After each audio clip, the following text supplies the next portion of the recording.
So Mario got home after Mario Land 1 and found out that a fat man was inhabiting his castle. Time for us to solve that problem. Hello everyone and welcome to Let's Play Super Mario Land 2 The 6 Golden Coins. The much better of the two Game Boy games in my opinion. Now first off, let's get into the story. As I just mentioned, after Mario Land 1, Mario returned to the Mushroom Kingdom, I'm assuming this is the Mushroom Kingdom at least, to find that his castle has been taken over by the fat ass himself, Wario, though this is actually his first appearance. Now, control-wise, it's pretty much the same as the earlier games, though his momentum is thankfully fixed from Mario Land 1, though because of it, his jump is kind of weird. And he actually does have the spin jump from Mario World. Do that by holding down when you're jumping. That can be used to break most blocks. Now, in terms of the HUD, we have some stuff there that's kind of weird. We have the live and coin counter, which is self-explanatory. The time, which is self-explanatory, but then we have that little monster counter. What that happens is after you get kill 100 enemies, you get a star like this. When you have a star, you kill 5 enemies or more, you get extra life for every single one after the 4th. In fact, the lives are very easy to come by in this game, I'm not gonna lie. That bell right there is the checkpoint. In order for a level's checkpoint to activate, you do need to touch it, so be careful with that. And this is the fire flower. If you're wondering why it gives us a turban feather, that's because, like with the whole shoulder pad incident with Metroid 2 on the Varia suit, you couldn't easily distinguish which one was Fire Mario or normal Super Mario without adding something to the sprite due to the fact that the original Game Boy was monochrome, so they gave him the little feather. And these are the little blocks that generally lead you to the bell at the end of every stage. How you get to the bell is different in every stage, but for doing that, you get a bonus minigame. There's two kind of bonus games in this specific Mario game. This one, which is my preferred one, because I can get 3 lives very easily by waiting a second after I hear the music start. And the second one, which we'll see later on. Also, you can pick things up in the levels by holding B when you're near them, like a Koopa shell. Though he won't put it in his hands, he'll have it on top of his head for some reason. And here's our endgame. There are 6 golden coins, as the title suggests. You get each one by beating the boss of each world. So we need to do that. And that little hill down on the right, I'll show that off towards endgame. But with that, welcome to the first world, Tree Zone. Well, arguably first. Now, you're gonna notice about this game is that the enemy design is really weird. That's because Miyamoto didn't do the art for this, I believe. I think it's the person who would later do the Wario Land games. In fact, it's directed by the team who would, directed by the same guy and done by the same team, I believe, who would later do the Wario Land games. Makes sense because he's their character, of course. Although, if I recall correctly, Miyamoto did have a lot more say in this game than he did in Mario Land 1. I forget how much Gunpei Yokoi did for this one. My throat needs work for the moment. Now, one thing I like about this game is that it's very explorative. There are things in these levels I'm still finding to this day. Like, I, for some reason, didn't know that this was a thing until the practice run before this. Now, another thing about this game is that you might notice I'm about to get over 100 coins. And no 1-up! The coins in this game are, for once, pure currency. They can only be used at a certain place to get minigames to get power-ups or lives. I'll be showing that off towards endgame.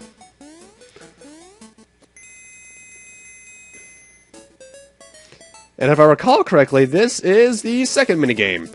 The way this works, the mice will bite the wire when you press the button, and the spark will go where the paths take it. Generally, you want either the life or the carrot, which is the new ability for this game. Though note, the spark can wear out after a time if it doesn't get to a destination quickly enough. The way the bunny ears work here is that if you hold A after jumping, you'll float. If you mash after jumping, you'll float down more slowly. It's pretty broken, actually. Not as broken as the Cape Feather in World, but still pretty obnoxiously broken. I'm going to try and hold on to this one as long as possible because I love this power-up. Now, like in Mario World, there are alternate exits. However, I'm not going to show them off. I'm going to talk about them, but I'm not going to show them off because normally, first off, most of the levels, if you die in them, you're sent back to the previous level. You have to beat them in one try, if I recall correctly. And second off, you don't get anything for 100% in the game, at least as far as I can tell. I don't even think they changed the file select screen at all. It's purely bragging rights as far as I can recall. In fact, I'm going to look that up right now. Google away!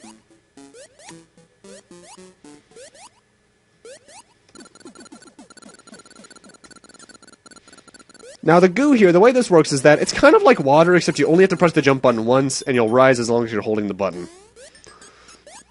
Pretty good to use with the bunny ears, actually. I'm assuming it's actually supposed to be tree sap, because we're at a tree, but yeah. This is where the split for the alternate and normal exits are.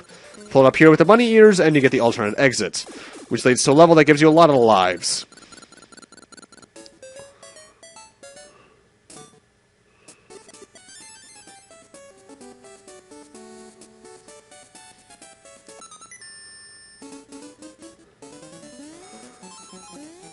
Also, I should mention this now while I'm looking this up.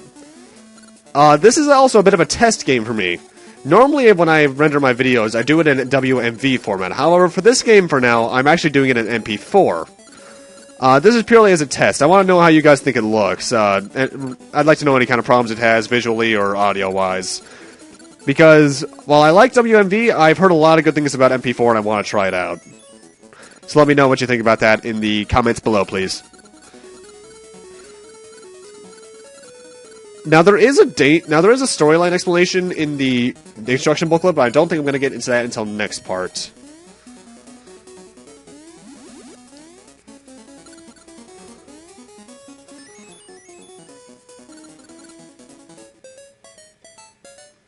And once you finish a bonus level, you're sent back to the level that you did it in. And so I'm going to cut back to where the split is. Right here. Now to the right, there's a bit of an enclave there. You can just barely notice. There's goo there. If you float in that goo, you can get to an extra life, which is useful.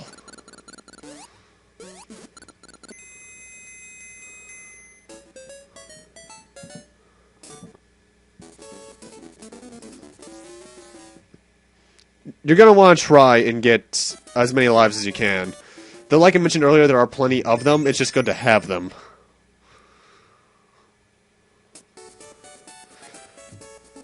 And this is actually a rarity in the worlds where, or zones as it is, for some reason they're borrowing from Sonic, that there's actually a split in which path you can take. Normally, it's just you have to take this one specific path. But this is the only one where there's a bit of a split, which makes sense because, you know, branches and such. Though, you might notice that the world map is a thing in this game. Because of the fact that you can access any world at a time, all the difficulty is really well balanced. Everything's pretty easy because of it. The later levels in a particular zone might be harder than the first ones, but they're all kind of sadly easy. This game's actually overall easy until I want to say the final level. Not that I mind. I like easy games, but I don't mind challenging games, but I like easy ones too. It's good to have a nice breather game.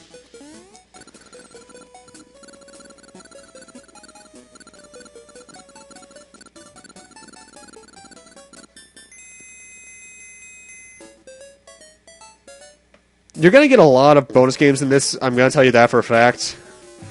So, by the end of the game, if you don't die much, you're going to have a lot of lives. I generally peak around 30 to 40.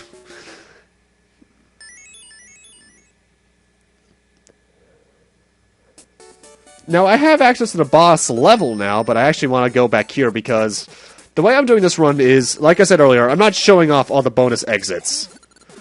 However, I will talk about them, that's for a fact. And I'm doing any levels that are required to beat the game. In this case, I think this is the only time where I have to go backtrack a bit to get to an extra level. Plus, there's one really annoying thing about the alternate exits, and that's coming up in the next level, or the next world, rather.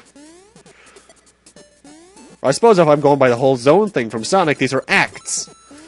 And for some reason, these bees just serve the purpose of thwomps. I don't know why.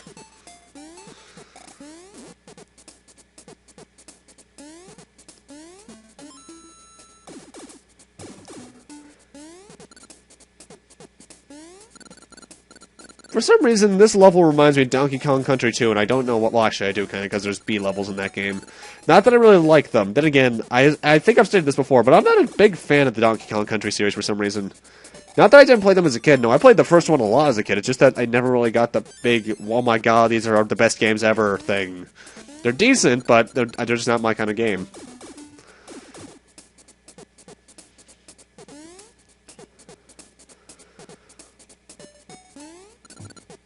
I think there might be just barely a way you can jump up to this block without having to activate the first one.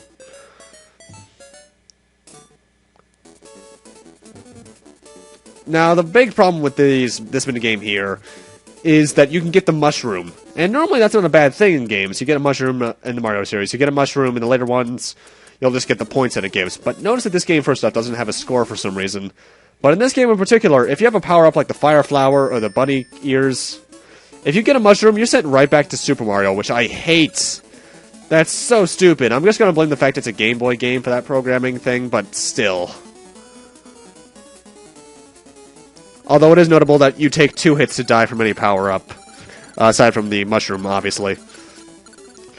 Now, I will not be the first to say that the ears are broken like the Cape Feather, as I stated earlier, but I will be abusing it as much as I can, because, in this level especially, because, first off, I hate this level, but anywhere there's bottomless pits, I just get frightened of them, and I just want to not avoid them as much as possible. Though I still think one of my least favorite pits, bottomless pits in game history is Sonic CD. There's only like one in the entire game, but it's in the final level, and it's absolutely huge. I need to get back to the Sonic series. I haven't done one of those in a while. Maybe later. And once you reach the end of the level, you go in the pipe, and you get to the boss. This boss, by the way, is Kurosu, I believe. However, the bosses of this game are the easiest thing. They all have a very simple pattern. This guy just dives side to side. They all take 3 hits to kill, and you can, more often than not, stun lock them like this. That was pathetic. And for beating a boss, you get a golden coin, which somehow teleports itself over to here. Notable though, if you get a game over, you do have to recollect that golden coin. The levels you beat will still be beaten, but you have to re-get the coin from the boss. So be careful with that. Now that exit there to the right, that little level there to the right, you can just barely see it. I'm pointing it out there to my direct east there. That counts as an exit, but it's not associated with any world. And the Hippo level does have 2 exits. I'm not sure if they count as individual exits. If you're going for 100%, I would do that just to be safe. However, you need to get into the alternate exit in order to progress onto the next zone. The way the bubble controls is that you hold up, and you'll slowly float as long as you're pressing the jump button. I personally mash it, but that's just me. And what the? Gordo? Random ass Kirby enemy? Okay.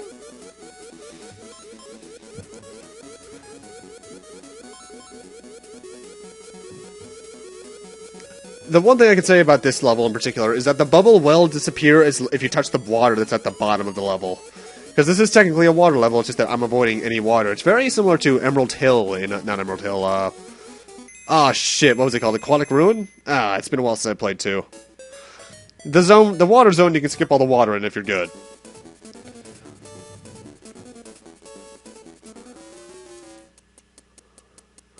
When it comes to this minigame, I generally stick with the one on the far right or the one next to it, but that's just me because I personally feel that's where I have the best chance.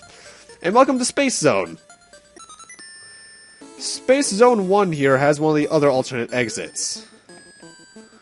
You get to it by, when you're near well, first off, you have to look carefully for it, and in this level you have a moon jump, so yeah. To get to the secret exit in this stage, you have to look for the midway bell, the little checkpoint. And when you get there, go to the right a couple of feet, and then jump up to reveal a hidden block. Then jump onto that block and jump up from it to reveal another, etc., so forth. And then you have to jump from the next one to the right to find a couple of blocks. And from there you have to jump to the right from one block to another. Don't worry about the coins, but keep on doing that until you reach a platform that has the secret gold door. Go through it, and a new path will be made leading to Space Zone secret area, thus completing that secret goal. I forget how that level goes, though. I want to say that's the couple blocks right there you need to jump from, that you just saw there at the top. Because 100% just is not worth it in this game. Though it's notable, if you get the first exit in the bubble area, or if you beat this area, or beat the boss in this area, you are sent back to the area below the normal overworld map, and you have to do the Hippo level again if you want to get back here.